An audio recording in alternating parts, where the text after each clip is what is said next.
And that's what customer success does. It helps you prioritize working with your ideal customer profile and segmenting your customers in a way that you're not spending a bunch of resources on a customer who is not producing the revenue to cover those resources, and identifying those opportunities, because that's what the CEO, what the C team is struggling with, is like, we need to do this feature, we need to do this product, our product needs to do that, because everyone has a different perspective.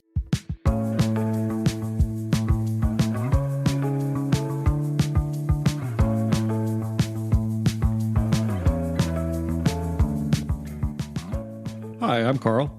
And I'm Danielle. And this is Productly Speaking. We're product managers by trade, and here we explore the world of product management, its people, and their stories. We promise to keep it entertaining, and maybe you'll learn something. Shall we give this a go? Let's do it.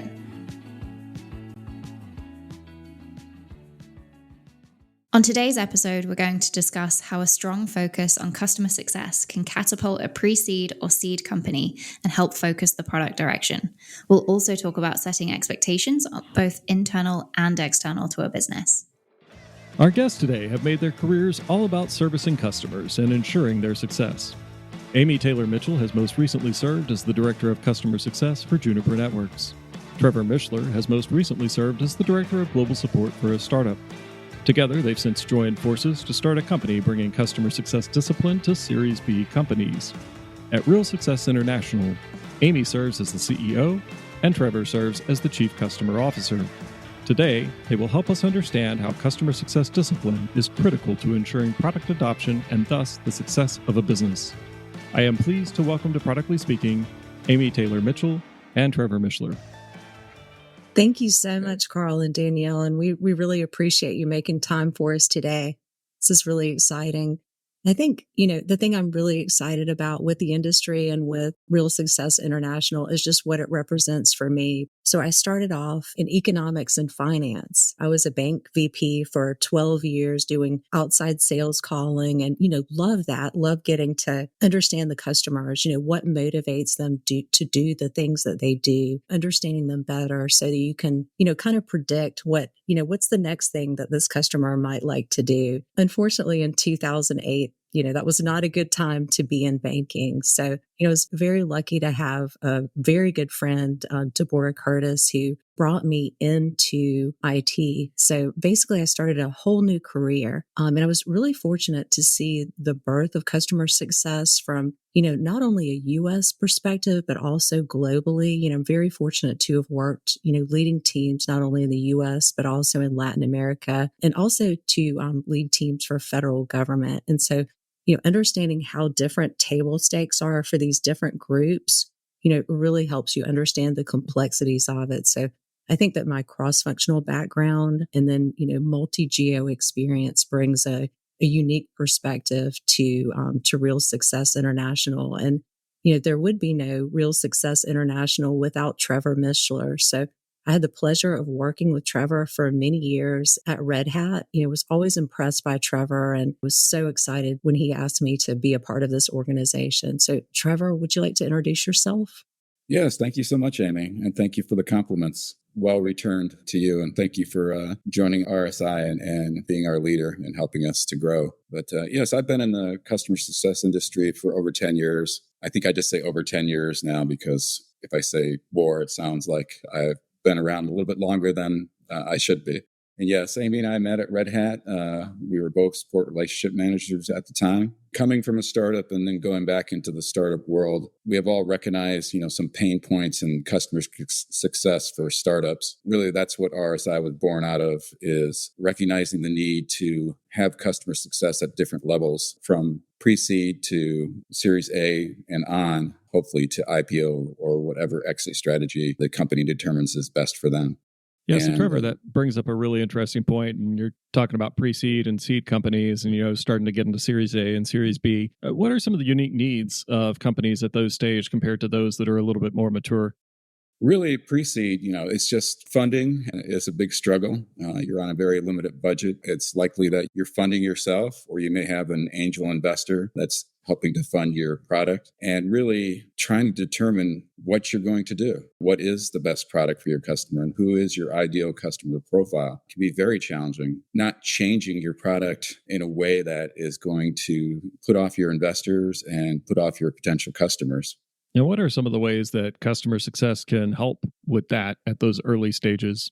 Well, the first pillar of customer success is choose the right customer. I think that's where you see the failures start with startups in the early phases, is they don't determine who's going to be their ideal customer profile. So if you're building a product, and a lot of the times, especially within the open source community, you're going to have a lot of input from community members of what they want the product to be. If you set the wrong expectations, you're not going to find a customer that actually appreciates the value of your product. And, it's just like with any relationship, you need to set the expectations right from the beginning so that you have a sustainable relationship. If you start a relationship and you think you're headed towards a marriage, and that is not exactly what the other person in a relationship is looking for, down the road, you're going to have some issues of sustaining that relationship. And it's kind of that with, making sure you choose the right customer, that they recognize the value that you're adding to that relationship, and that it's sustainable throughout their roadmap. So it's developing a product today that can also change in the future to meet those customer needs. A lot of times you'll see people will have customers come on board in the early stages, and then the product changes in a way that they didn't expect, or their expectations weren't exactly voiced in the beginning. And so they churn later on in Series A or Series B type companies. So do you think that we get some of that churn just due to not understanding the customer as well as we thought we did? Maybe we've used a persona and we've maybe looked at the wrong aspect of that customer? Part of it is that, and part of it is understanding our product, especially in sales teams. You'll explain the product to them as a product manager, and they may be selling something different than what the product actually offers. And then obviously down the road, that really interferes with the adoption, because the customer was expecting something and they're not getting the feature that they wanted, or they're getting something totally different that is disrupting their environment. And Trevor, I think what you mentioned is really, really important on two levels, because I think one of the levels, that I've seen a lot is, just from a Kano model perspective, like from project management, where you end up with, here's table stakes, here's, what the customer would need to be quote unquote delighted, here's what's unacceptable for the customer, and understanding what that means for your ideal customer profile. And in addition to that, what that looks like in different geos, because, one of the things that I was really fortunate to be able to see in my career is table stakes for Latin America looks very, very different, from a cultural perspective from what we would expect in the States, and, even what's expected in Western Europe, for example. Table stakes is a lot more accessibility to their team, to their named resources, and later hours of, being able to contact and interact with these people, having really deep interpersonal relationships. And that is not something that's wanted in other areas of the world. And I think, understanding that, how that scales, how that doesn't scale, and, how to work with your specific customer subset is so critical. So, I think that's one of the big things. And there is a model that is, that includes enough of, the delighters from the different Kano models, to be scalable is really critical too. How do you identify what those table stakes are? And maybe, Trevor, to your point, get ahead of sales conversations so they don't define what your table stakes are for you? In my opinion, kind of identifying what those table stakes look like has a lot to do with talking to your sales folks, because we all know sales is the hand that rocks the cradle for, the total relationship. From previously being a salesperson myself, I know how very hands-on I was, with customers I fought so hard to have, understanding, hey, these customers are safe, being shared with others, but, just really having a good conversation with your sales staff. What do these customers expect? It's 10 o'clock at night. There's a critical outage. Who's the customer going to contact? What are their expectations about you personally as their salesperson or as an executive at the organization for action in these situations? And once you really have a good two-way conversation where, it's not just the customer telling you what they think they need, but also you telling them, the art of the reasonable. I think those two things come together very importantly. To your point, the customer will tell you what they want, but it's not necessarily what they need. So it's doing that deep dive of establishing an actual use case for the customer and defining it definitively to that your product will offer it. And also, don't be afraid to determine that this is not the right customer, because you're going to spend a lot of time and resources on customers that may not be the right fit for your product, that you could spend on, the right customer, and also developing the customer or developing the product in a way that meets that customer's need. A lot of times, I think all of our default activities are to please the customer or make the customer happy, and you see a situation where you have a product that's not profitable for the company that this customer really likes, and your natural, desire is to see that customer happy. Well, is that, the good of the company? Is that the good of the customer long term? Understanding that, I think, is really critical. Yes, the customer may have a feature request that they can already do with the current product. Having that education for the customer available too, having education in place so that you can teach them how to use the product better instead of just changing the product every time to meet a feature that they probably can already use the product to do. Right. Sometimes a workaround is better than building a new feature and putting the team through the pain of building a new feature. Exactly. Do those educations also look like two-way conversations, or would you start getting into documentation and videos and all of the other good media insert options here? In my opinion, I think it's really important to start off with that conversation, and to have it several times, especially in an early seed stage, so that you have customer feedback that you've heard with your own ears. But, I think after that point, it's important to get into a more scalable and sustainable model as well. Yes, and that's often a challenge for companies as they grow, is sustainability and scalability. So you want to standardize your process, you want to standardize your training programs so that they're easy to offer to a larger audience as you grow. And I think we get, dedicating resources to do that really pays off as far as making your company grow and making it scalable for the amount of customers you need to get the revenue necessary.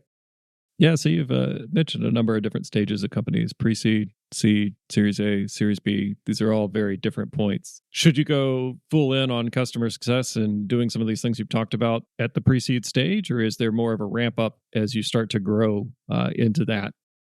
I think it's very challenging in the pre-seed stage because you're really hungry and you kind of just want to get somebody who will give you some money to do whatever is necessary to get the product going and get the company established. But that's where you have to be disciplined and making sure that, again, you're choosing the right customer. Because if you get down that path, you're going to reach a point where it's no longer sustainable, and you're going to have to pivot and fork to something different that you were trying to do from the beginning, but got distracted by the money and quick growth.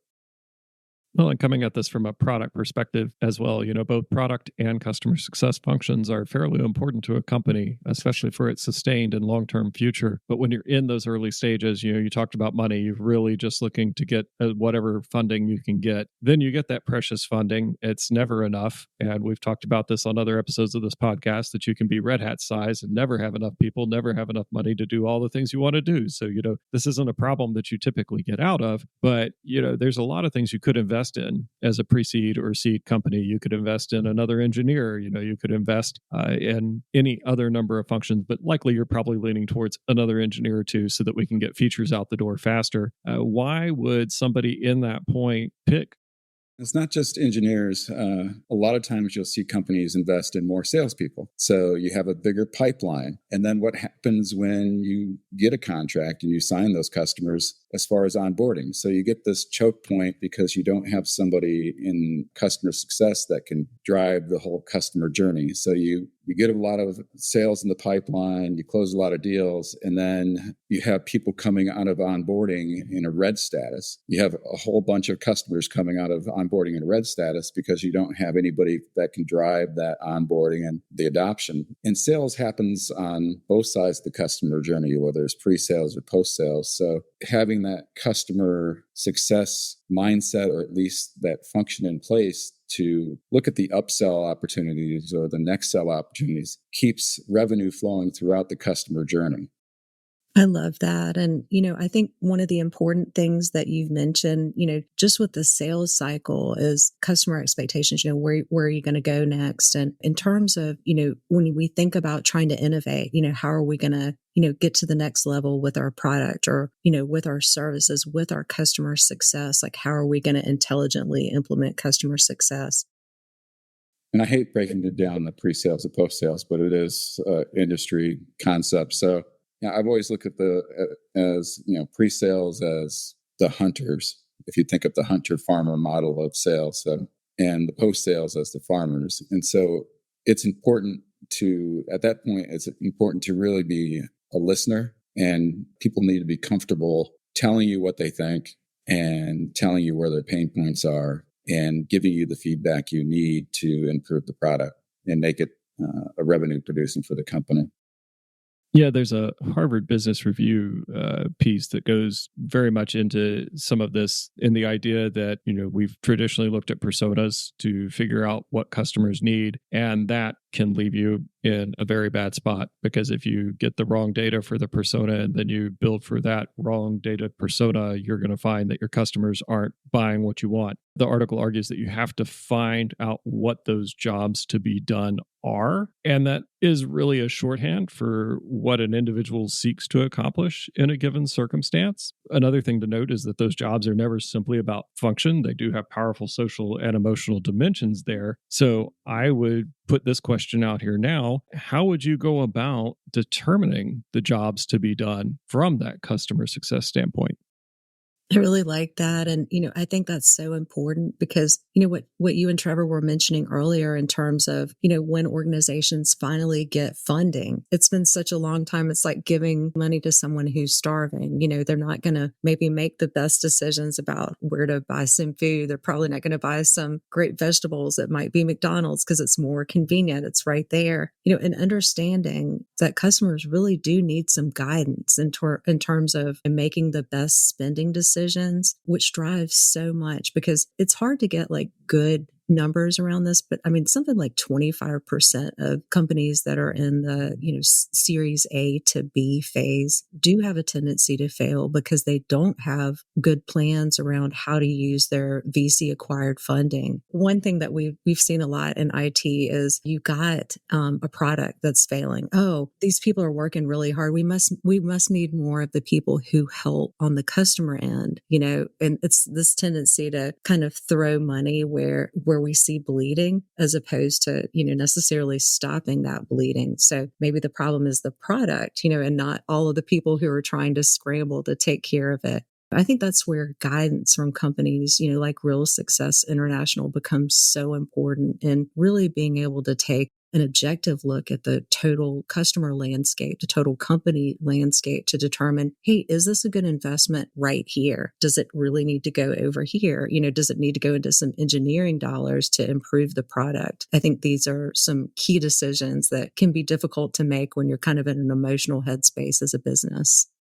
Yes, and a data-driven world, especially with AI-enabled data now, it doesn't take away the need for the human element for people driving the decision making. So we get siloed within our organizations. We get siloed away from our customers. Keeping that community going, having those events out in the community and getting feedback on the spot from customers, what pain point they're facing, what use case they'd like to be able to use your product for, and then not having those silos within your organization where decision makers are not exposed to what's going on with the front line and not hearing what's going on. Sales says a lot about what the customer wants, and engineering says a lot about what the customer wants, but you have to listen to all those voices and really set up the process, set up the organization to enable that and keep that community outreach so that your customers feel comfortable telling you what their needs are and what they want to see going down in the roadmap for the product going forward.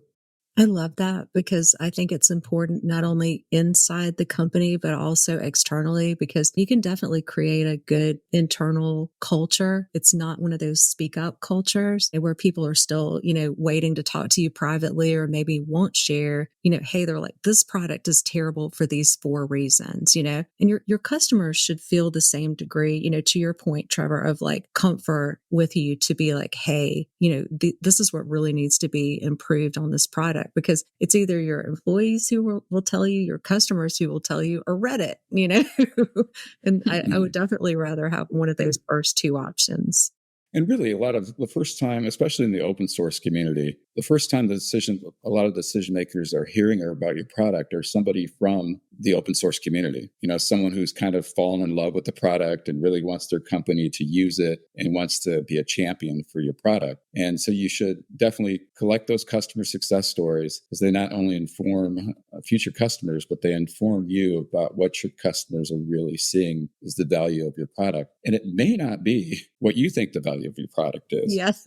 You listen to that, they really liked this feature. They're really concerned about scalability. They're really concerned about latency, which oftentimes is what we think the product is. And then they may add a few more things of how they've used your product off label to make their lives better. And then you realize, wow, now we have another source of revenue, another source of customers that can really use our product. And we never realized it before because we didn't have those conversations. Or you write your survey based on what you think the customer should be looking at, and you find out that they're using your product in a different way that's enhancing their lives and enhancing their business. I love it. That almost comes back round to allowing your customers to use their workarounds instead of building new features. If you're constantly reactive to feature requests, then you're never going to learn those subtleties or those new ways of using your products that could bring you to new markets. That's an excellent point. So you'll lose the nuance. I'm pretty sure there's a podcast about that somewhere. I think there is. Maybe it was even by us. Determining the jobs to be done, we've talked about that's a very, very critical thing, being able to understand that, being able to understand what the feedback's really telling you. Actually, we had another session on this season with Jennifer Scalf where we talked about trying to get through the signal to noise ratio when talking to customers and how to understand what they're actually telling you. So that's another good one to listen to as well. But once you have a grasp on those jobs to be done, what can customer success do to help the company make sure that it's on the right direction to address those jobs to be done? I think one of the big things from my perspective is there are so very many data points. The interesting thing to me is being fortunate to come from a cross-functional background. I'm aware of other data points, financial ones, for example, that are very important to be able to see the whole customer landscape of what's actually going on. Because just to give a terrible example, at one organization where I worked, we had this customer. This customer loved us, very large customer. And, they would get on stage, talk about how great we were. We were really proud of them.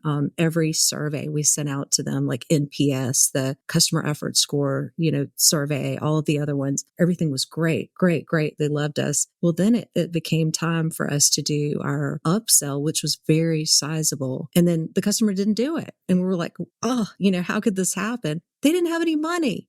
We didn't know that, but that was the one data point we were missing. And that's why I think it's so important to have somebody who's very experienced with the customer service landscape, particularly for your very high level, high dollar customers that have complicated environments, to be able to see things like this so that you're not surprised. And, especially like Trevor, for example, with his background and, in finance and working with FSI customers, he's definitely aware of some additional data points, that I'm not from my background, in federal government and international. And so, Trevor, I don't know if you have any other kind of thoughts around that too. Well, I think if we just look at, happiness, we want customers to be happy. And happiness is not having everything you want. It's wanting everything you have. And I don't know if you worked at, I'm sure we've all been in companies where they're doing a million things, 100 miles per hour, and they're changing direction 3 times a week, trying to be everything to every customer. when they should focus, and that's what customer success does. It helps you prioritize working with your ideal customer profile and segmenting your customers in a way that you're not spending a bunch of resources on a customer who is not producing the revenue to cover those resources, and identifying those opportunities, because that's what the CEO, what the C team is struggling with, is like, we need to do this feature, we need to do this product, our product needs to do that, because everyone has a different perspective. And I think it's good, as a team, to have that cross collaboration where we sit down and we talk about the problem and we get the different perspectives, whether it's a product management perspective or a sales perspective or a customer success perspective. And then, we determine the priorities and, who are the at-risk customers based on all those priorities, and how we can better service those customers as well, so that we not only retain revenue, but we also grow revenue, and we have a roadmap. Having, a structured way of doing that produces the results that we're looking for in retaining and growing customer base. Did I just answer all the questions? That was it. You finished. It's over.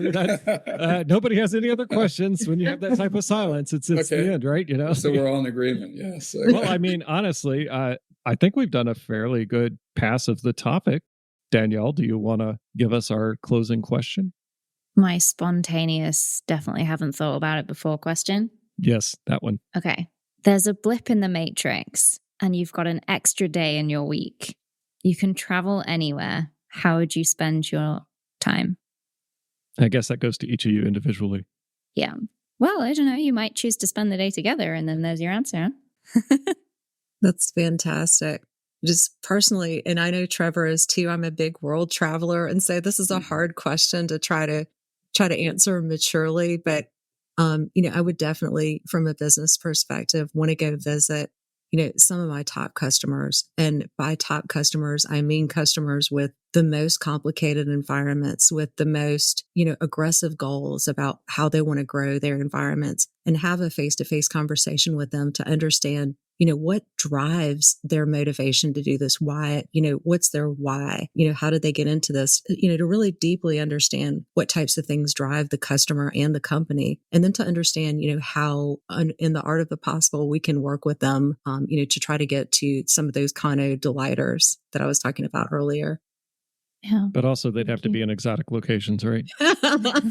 Yeah. Yearly temperature, 80 degrees or greater. I'll go anywhere. That is a much more business-focused answer. I was just going to say I would go scuba diving. I didn't realize we were still talking about actual customer success, but I would go scuba diving if I had choice of that day off.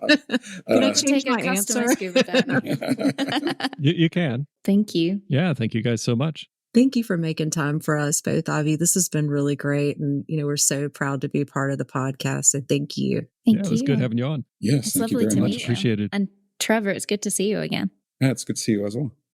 That was really cool and so much fun to talk to two people instead of one person. It was fun. Yeah, I agree. Karl, That was a different experience this time. That was good. There was lots of talking. What did you think? What did you learn?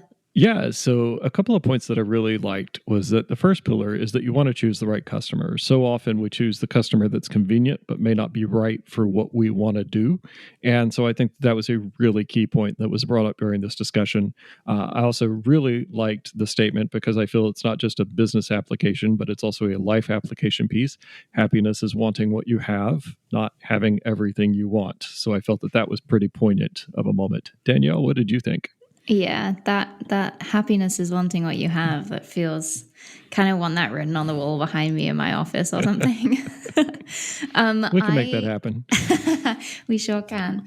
I really liked hearing that workarounds aren't always a bad thing. Don't just jump to building new features because a customer is asking for it. If they have a workaround, there might be some value in that itself and some learnings there. And then also just giving space to allow for the value of the product not being where you think it is.